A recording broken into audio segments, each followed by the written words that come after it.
कौन है बोरा समाज? मैं बोल रहा हूँ मुछाला साहब के बारे में। मुछाला साहब पर्सनल लॉ बोर्ड के लीगल कमेटी के चेयरमैन अभी भी हैं और पिछले 30 साल से हैं। नहीं, सवाल ये सवाल का मैंने आपको जवाब दिया कि मुछाला साहब के बारे में जिन साहब ने एक आर्टिकल लिखा था उनके खिलाफ उन्होंने मानहानि का मुकदमा कर रखा है। नोटिस आपको भी दे दूंगा। गलत धारणा, गलत सवाल से मत फैलाइए। मुछाला साहब पर्सनल लॉ बोर्ड के, अब आप क्या मुझे ये बताएंगे कि अजमेर का पूरा अजमेर क्या जो है मोदी के कहने के, एक आदमी के कहने पे पूरा अजमेर जो है? अब पहली बात तो ये धारणा बदलिए कि बोरी समाज, बोरा से 4 टोपी वालों को बिठा के आप कह रहे हैं बोरा समाज जुड़ा हुआ है। बोरा समाज के तमाम लोग मेरे साथ। हुज़ैफा अहमदी कौन है? जो 5 याचिकाएं शामिल हुई हैं उसमें हुज़ैफा अहमदी की याचिका है। हुज़ैफा अहमदी हमारे प्रेसिडेंट यूसुफ मुछाला के भांजे और उनके सिखाए हुए हैं। उनके बाप जस्टिस अहमदी थे।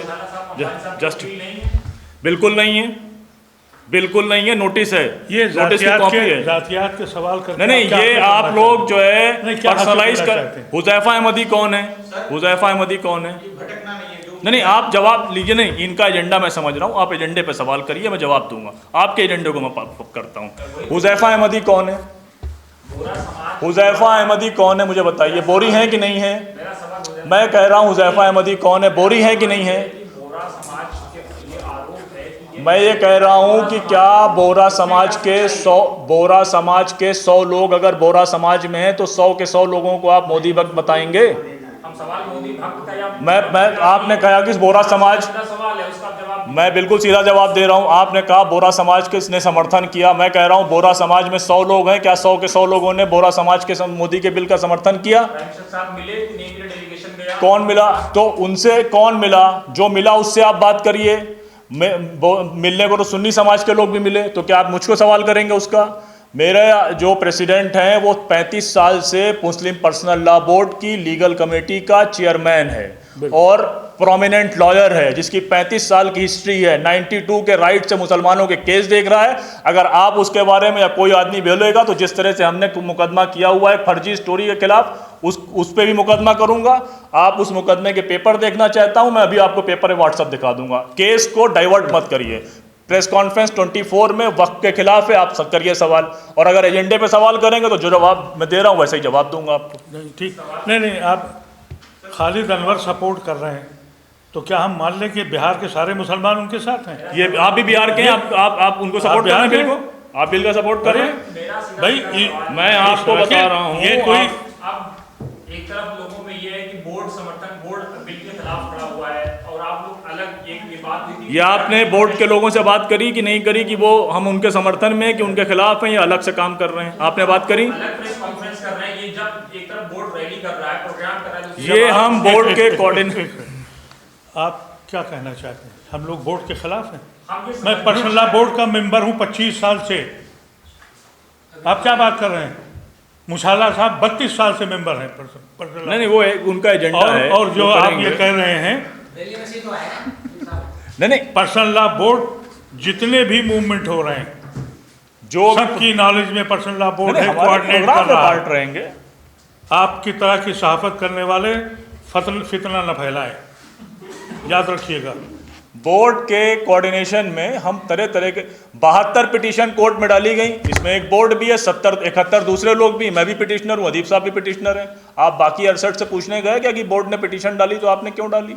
एजेंडा मत चलाओ यार, एजेंडा मुस्लिम मंच का एजेंडा मत चलाओ। सुप्रीम कोर्ट का ये जिम्मेदारी है, वो मुहाफिज है आइन का, संविधान का। संविधान में जो डायरेक्शंस हैं उसके बाहर अगर जाएगा तो कोर्ट उसका संज्ञान लेती है। तो 3 इश्यूज़ पर उन्होंने उनसे संज्ञान लिया है और उनसे सवाल मांगे हैं। लेकिन हम लोगों का ये बिलीव है कि पूरा एक्ट जो है, जो बन गया है, वो धांधलीबाजी और मेजॉरिटी के जोन में बन गया है। 40 अमेंडमेंट दिए गए, एक को नहीं माना, एक को भी। मिसाल के तौर पर जो 2013 का अमेंडमेंट एक्ट है, मैं उसका मेंबर था, उस कमेटी का। वो यूनानिमस पास हुआ था। कानून बनने के माने ये होते हैं। इससे पहले 95 में जो एक्ट बना वो भी यूनानिमस था। जब हमारे ज़माने में जब ये एक्ट बना था 2013 में, तो बीजेपी के दोनों जो मेंबर्स थे नकवी और जावेकर, ये दोनों ने यूनानिमस पास किया था। उनके भी कुछ सजेशन थे, रखे गए थे। सिखों के सजेशंस रखे गए थे। ये पहला बिल ऐसा है जिसमें अपोजिशन का एक भी पॉइंट नहीं रखा गया। तो आप समझ सकते हैं ये बिल कैसा है। अब अगर ये 3 कानून पर सुप्रीम कोर्ट संज्ञान लेगी, और लेना पड़ेगा इसलिए कि सुप्रीम कोर्ट की जिम्मेदारी है कि वो संविधान की हिफाजत करें। लेकिन बहुत से कानून ऐसे हैं, फॉर एग्ज़ाम्पल इन्होंने ये कहा है कि हम एक्ट का भला कर रहे हैं। ये भी कहा है कि 70% ज़मीनों पे झगड़ा है, और एक्ट क्या लेके आ रहे हैं, अगर 12 साल से कोई आदमी काबिज़ है तो ज़मीन उसकी हो गई। 70% जो ज़मीन के मुकदमे चल रहे हैं, वक्फ का उसूल ये है कि अगर एक बार आपने वक्फ कर दिया तो ताहयात वो वक्त रहेगा। अब 12 साल में जितने इंक्रोचर्स हैं उनको ज़मीन चली जाएगी। मोदी ये कह रहे हैं कि हम गरीबों का भला कर रहे हैं। जब तुम 70% ज़मीनें कब्ज़ा कर लोगे तो किस गरीब की मदद करोगे तुम? ये जो अफवाह उड़ गई है, इसको समझने की कोशिश है। हम लोग जो ये 24 तारीख को, जैसे हमारे साथी नदीम साहब ने कहा, ये जो एक प्रोपेगेंडा हो गया है कि साहब ये दाढ़ी टोपी वालों की लड़ाई हो रही है। ये दाढ़ी टोपी वालों की लड़ाई नहीं है। इस मुल्क में सिर्फ 2 सोच हैं। एक सोच वो है जो ये कहती है कि संविधान को हम बदलेंगे, और एक सोच वो है जो कहती है संविधान को हम बचाएंगे। तो जो बचाने वाले लोग हैं उसमें हिंदू भी हैं, मुसलमान भी हैं और दूसरी जातें भी हैं, और उनकी तादाद बहुत बड़ी है। इसलिए ये लड़ाई हम उस वक्त तक लड़ेंगे जब तक कि ये अनकॉन्स्टिट्यूशनल जो एक्ट बना है इसकी मुखालफत हो। और जब हमको संविधान में आर्टिकल 26 में इस बात की इजाज़त दी गई कि हर माइनॉरिटी अपने उसूल पर चल सकती है, तो हमारे हक़ में आप कहाँ से आ गए? क्यों आप हमारा हक़ छीन रहे हैं? कहते ये हैं कि साहब ये मुसलमानों की बहाली के लिए कर रहे हैं। अब मुसलमानों की बहाली, मुसलमानों की मस्जिदें, मुसलमानों की खानकाहें, मुसलमानों के कब्रिस्तान गैर मुसलमान तय करेंगे? ये वो सवाल हैं जो एक दाग है, धब्बा है हिंदुस्तान की सियासत में और यहाँ की तारीख़ में। और ये एक मैंने अभी भी एक मीटिंग में कहा, इसी पर्सनल लॉ बोर्ड की मीटिंग में, कि एक चीज़ इसमें अच्छी हुई है कि शेर जग गया है। मोदी ने जगा दिया है उन सारे लोगों को जो किसी न किसी वजह से कहते थे हमारा मसला नहीं है, ये इनका है, वो देख लें। आज कितनी बड़ी तादाद में हमारा हिंदू भाई हमारे पीछे खड़ा हो गया। उसने देखा कि ये संविधान बदलने की शुरुआत तो हो ही चुकी थी, ये आखिरी कील है। अगर इसको भी कर दिया इन्होंने तो मोदी और शाह से क्या उम्मीद है कि ये भी पूछ लें कि जो तुम लोग ज़कात देते हो, खैरात देते हो, इसका अकाउंट दो, पैसे कहाँ से आते हैं, इतनी ज़कात कैसे दे रहे हो, ये भी तो पूछ सकते हैं ना वो। इसको रोकना बड़ा सख्त ज़रूरी है। 24 तारीख को जो अभी आपसे कहा गया, हम आपसे चाहते हैं कि आप वहाँ तशरीफ़ लाएं और लोग देखें अपनी आँखों से कि हिंदू हो, मुसलमान हो, क्रिश्चियन हो, दानिश्वर हजरात सोच में पड़ गए हैं। सर, आपने कहा अभी की पूरी तरह निरस्त होना चाहिए कानून, पर क्या कोई याचिका पूरी तरह निरस्त करने के लिए कानून को सुप्रीम कोर्ट में लगा गई या कुछ पॉइंटों को लेकर? देखिए, सुप्रीम कोर्ट मैक्सिमम 3 बातों का उसने संज्ञान लिया है। उस संज्ञान से हमें फ़ायदा तो ये होगा कि हमारी बहुत सी जायदादें जो वक्फ जो का मसले पे आई थी कि जो ऐलान किया गया लिखित में नहीं है, वो बहुत बड़ी जायदादें बच जाएंगी। शायद ये भी बच जाए कि जो गैर मुस्लिम रखे गए हैं वो भी ना पाएँ। ये 2 बातें तो समझ में आती हैं, लेकिन वहाँ तो परिधान, आप पता है इस्लाम में क्या होता है।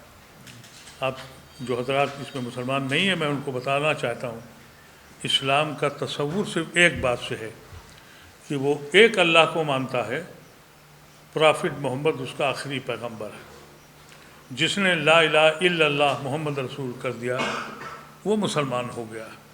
लेकिन यहाँ ये कि 5 साल बताओ, चलो मुसलमानों को मस्जिदों में जाके देख लोगे कि भाई इतने दिन से आ रहे हैं, औरतें कहाँ से जाओगे, घरों में घुसोगे उनके कि नमाज़ पढ़ रही थी। एक मजाक बना दिया। यानी पार्लियामेंट को आपने अभी कहा कि मेजॉरिटी से पास हो गया।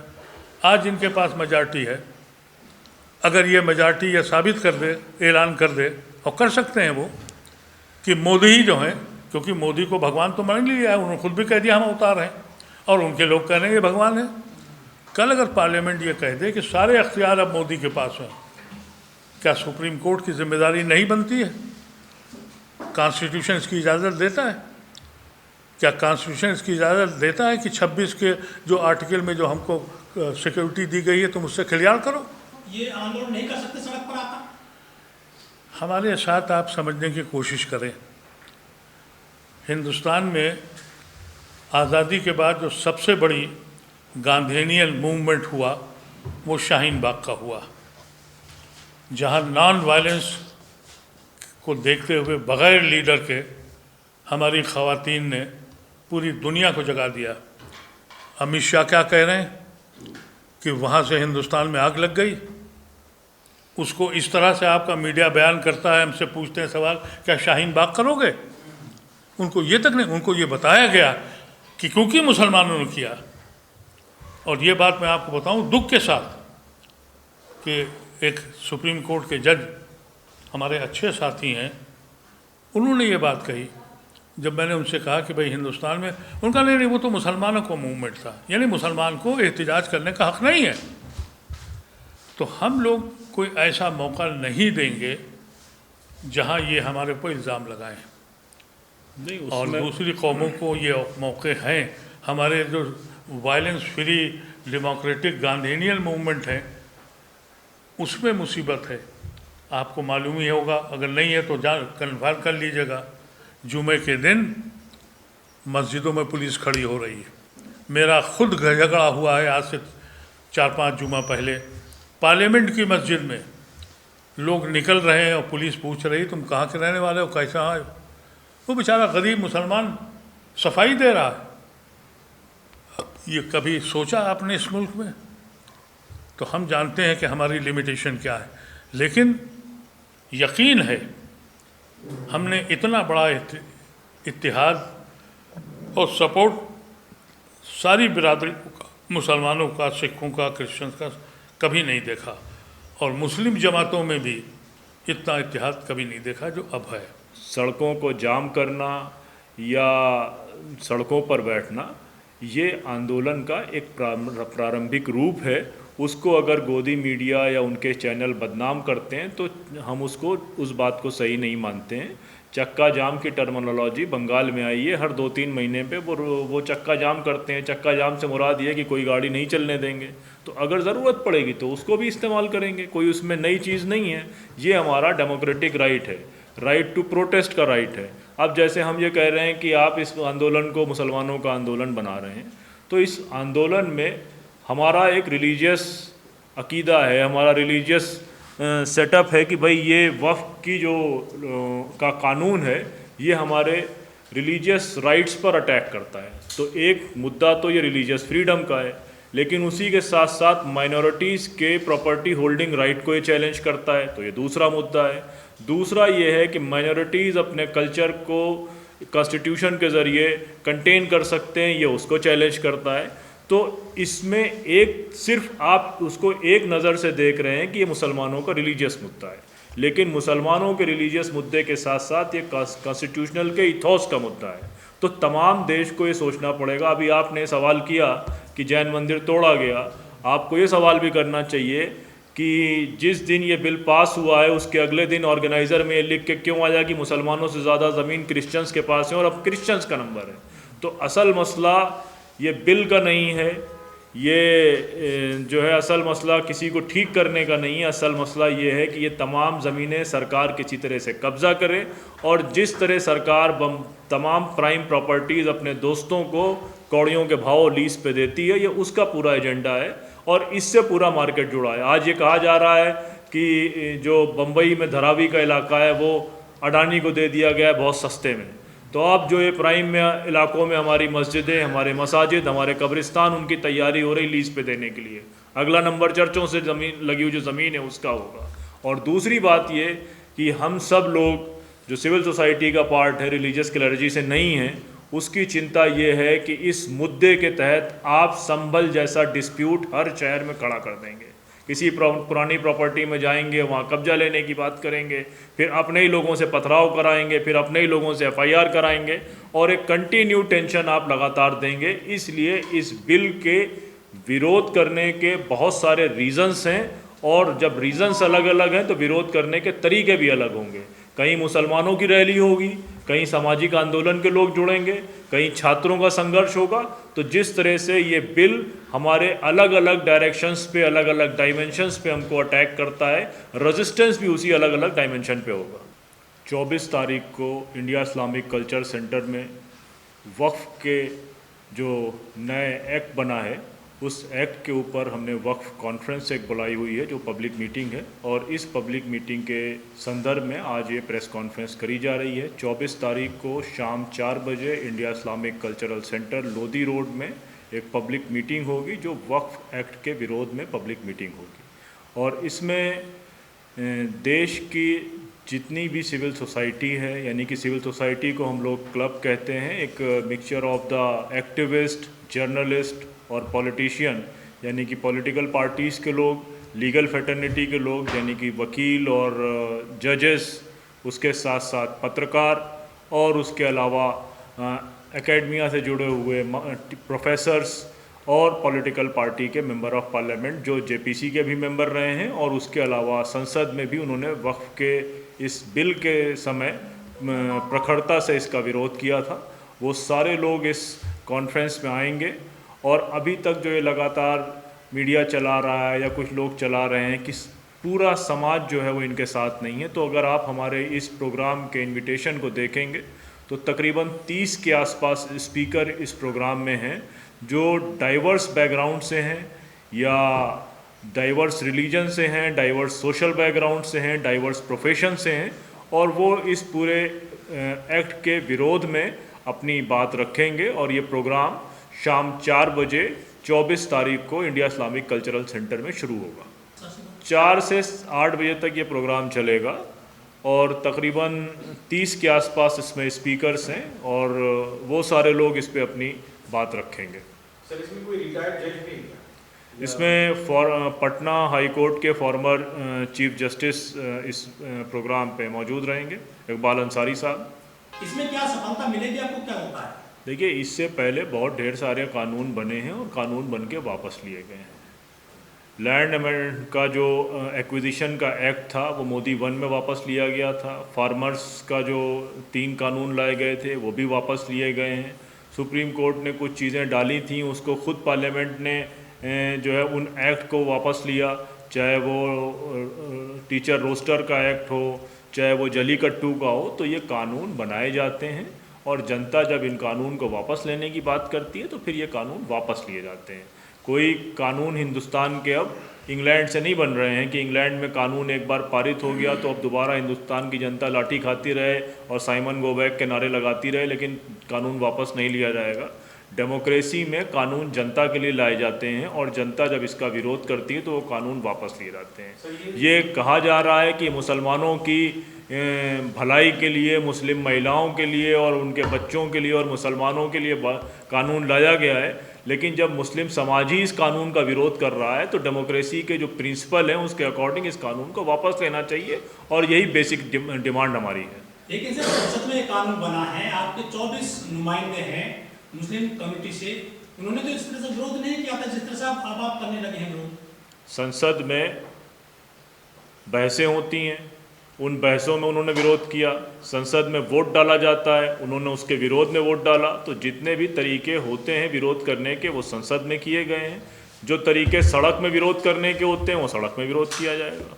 लेकिन लोकतंत्र के मंदिर में बना है सर ये कानून। लोकतंत्र के मंदिर में बहुत सारे कानून बने हैं और बहुत सारे कानून वापस लिए गए हैं।